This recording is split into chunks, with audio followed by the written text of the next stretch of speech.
নমস্কার সবাইকে, কেমন আছো সবাই? আমার চ্যানেল সঙ্গীতা রায়ের একটা নতুন ভিডিওতে তোমাদের অনেক অনেক ওয়েলকাম। আজ আমি তৈরি করব চুষি পিঠার পায়েস।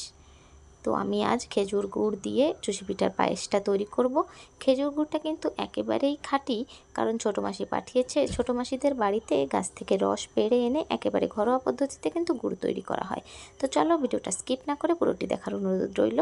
তো প্রথমেই সবাই যেটা জানো যে দুধটাকে আমরা জাল করে একটু ঘন করে নেব, তাই ওভেনে বসিয়ে দিয়েছি পরিমাণ মতো গরুর দুধ। আর এখানে আমি ক্রমাগত জাল দিয়ে নিচ্ছি, যাতে দুধটার একটু সর পড়ে যায় এবং সুন্দর একটা ঘনত্ব চলে আসে। তো ভালো মতো কয়েকবার উঠলে তারপর আগে থেকে ধুয়ে রাখা এলাচ এবং তেজপাতা দিয়ে দিয়েছি। এটা তো সবারই জানা। যেহেতু চুষি পিঠার পায়েস, তো চুষি পিঠা কিন্তু খুব একটা জাল লাগে না, কারণ আগে থেকে খামির তৈরি করার সময় কিন্তু ওটাকে ভালো মতো করে সেদ্ধ করে নেওয়া হয়। এই জন্য কিন্তু চুষি পিঠার পায়েসে খুব একটা জাল লাগে না। যেমনটা আমরা চালের পায়েস করতে গেলে কিন্তু চালটা সেদ্ধ হতে অনেকটা সময় যায় এবং অনেক জালেরও প্রয়োজন হয়, তাই দুধের ঘনত্বটা একটু পাতলা থাকতেই আমরা দিয়ে দেই। তো যাই হোক, এই দেখো আমি কিন্তু চুষি পিঠাগুলো এবার দিয়ে দিয়েছি। চুষি পিঠা দেওয়ার পর কিন্তু ক্রমাগত একটু নাড়তে থাকতে হবে। আমি যেহেতু ক্যামেরা করছিলাম তাই কন্টিনিউ নাড়াতে পারিনি। তো কন্টিনিউ নাড়াতে না থাকলে কি হয়, তলার দিক থেকে কিন্তু ওই পিঠাটা আটকে যায়। তো তোমরা ক্রমাগত চুষি পিঠা দেবে এবং নাড়তে থাকবে। আমি যেহেতু নতুন, তাই আমার চুষি পিঠাগুলো দেখতেও অতটা সুন্দর হয়নি, হয়তো আমি অত সরু করে কাটতে পারি না। তো যাই হোক, যেভাবেই হয়েছে আর কি চালিয়ে নেওয়া যায়।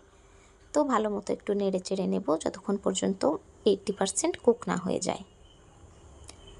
তো দেখো একটুখানি উতলে এসছে, এবারই আমি বুঝে গেছি যে এটা কিন্তু সেদ্ধ হয়ে গেছে, কারণ ওই যে বললাম আগে থেকেই এটা 80% কিন্তু প্রায় কুক হয়েই থাকে। তো এবার পরিমাণ মতো গুড় দিয়ে দিচ্ছি। গুড়টা এত সুন্দর যে একেবারে যেন দানা বেঁধে গেছে। তো যাই হোক, এই দেখো এবার পরিমাণ মতো গুড় দিয়ে দিলাম।